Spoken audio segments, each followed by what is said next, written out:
Lucas capítulo 18.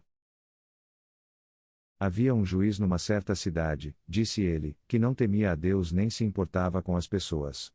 Uma viúva daquela cidade vinha repetidamente até ele, dizendo: Faze-me justiça neste litígio contra o meu adversário. Por algum tempo o juiz a ignorou, mas finalmente disse a si mesmo: Não temo a Deus nem me importo com as pessoas. Mas esta mulher está me incomodando. Vou-lhe fazer justiça, porque ela está me cansando com seus pedidos constantes. Então o Senhor disse: Aprendam uma lição com este juiz injusto. Até ele no fim tomou uma decisão justa.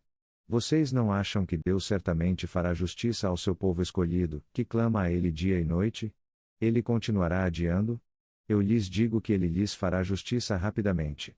Mas quando o Filho do Homem voltar, quantos encontrará na terra que tem fé? 2 homens foram ao templo para orar. Um era fariseu, e o outro era um desprezado cobrador de impostos. O fariseu ficou de pé sozinho e orou assim: Eu te agradeço, ó Deus, porque não sou como os outros, trapaceiros, pecadores, adúlteros. Certamente não sou como esse cobrador de impostos. Jejuo 2 vezes por semana e dou o dízimo de toda a minha renda. Mas o cobrador de impostos ficou à distância e não ousava nem levantar os olhos ao céu enquanto orava. Em vez disso, batia no peito, dizendo: Ó Deus, tem misericórdia de mim, pois sou pecador. Eu lhes digo que este homem, e não o fariseu, voltou para casa justificado diante de Deus. Pois todo aquele que se exalta será humilhado, e todo aquele que se humilha será exaltado. Deixem vir a mim as crianças. Não as impeçam. Pois o reino de Deus pertence aos que são como elas. Eu lhes digo a verdade: quem não receber o reino de Deus como uma criança nunca entrará nele. Por que você me chama de bom? Perguntou Jesus. Somente Deus é verdadeiramente bom. Mas para responder à sua pergunta, você conhece os mandamentos: não cometa adultério. Não mate.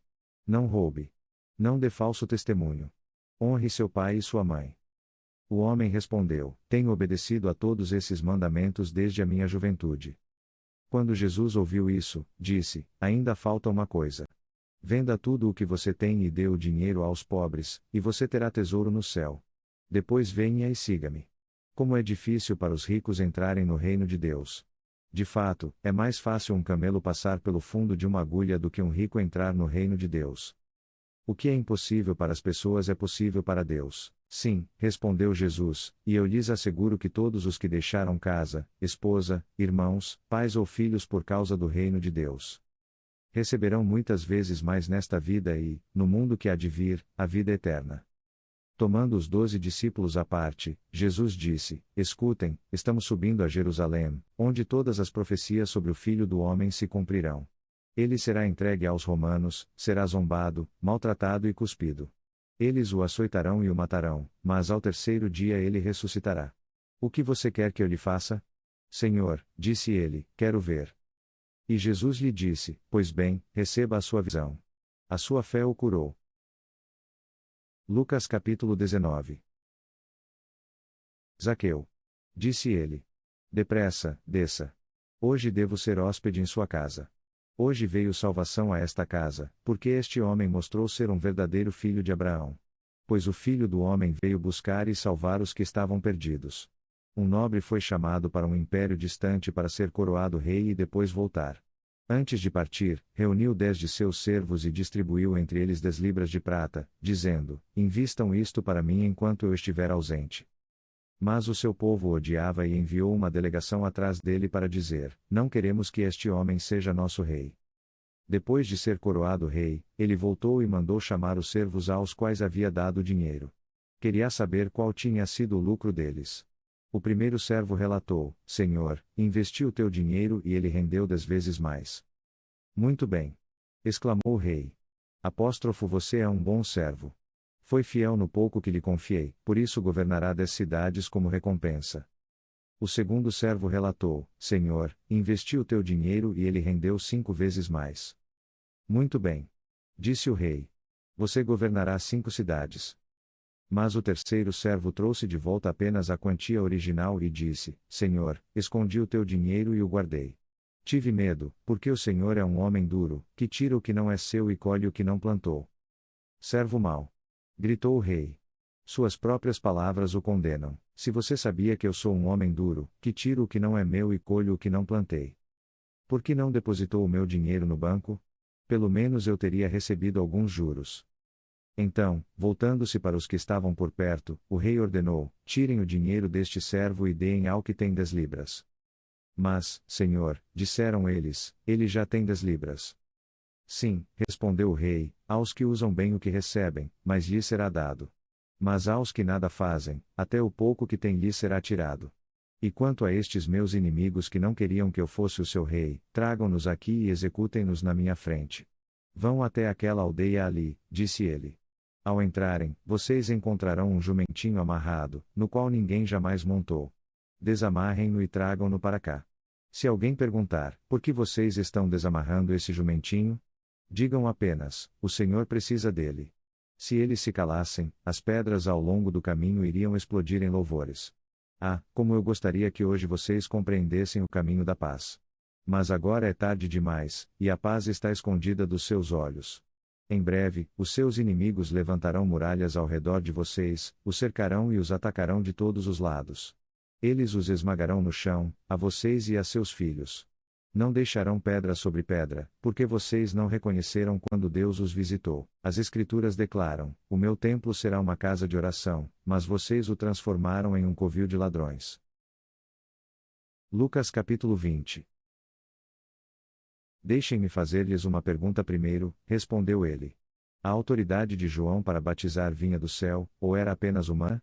Então eu também não lhes direi com que autoridade faço estas coisas.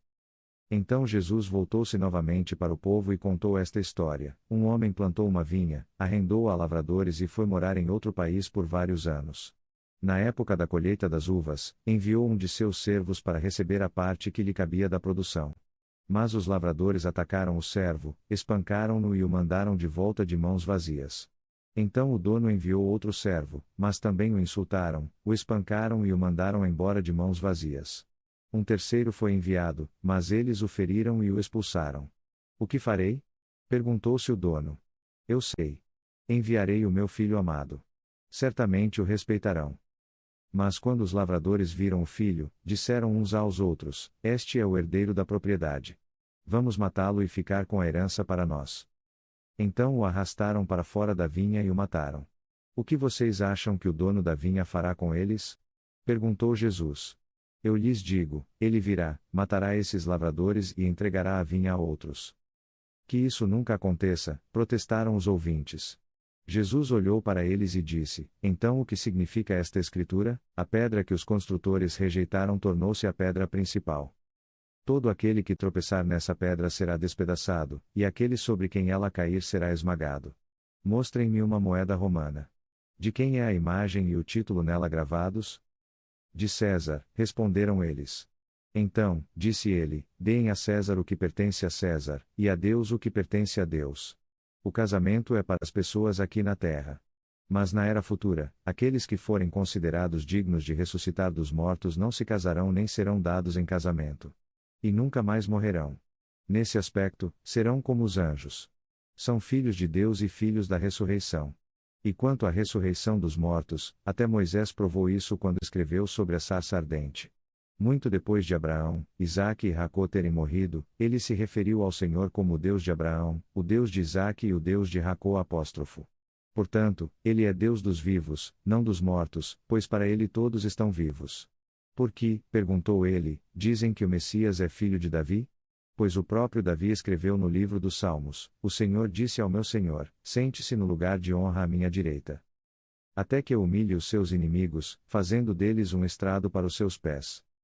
Se Davi chama o Messias de Senhor, como então ele pode ser seu filho? Então, com a multidão ouvindo, ele disse aos seus discípulos: cuidado com esses mestres da lei religiosa, eles gostam de desfilar com longas vestes e adoram receber saudações respeitosas nas praças.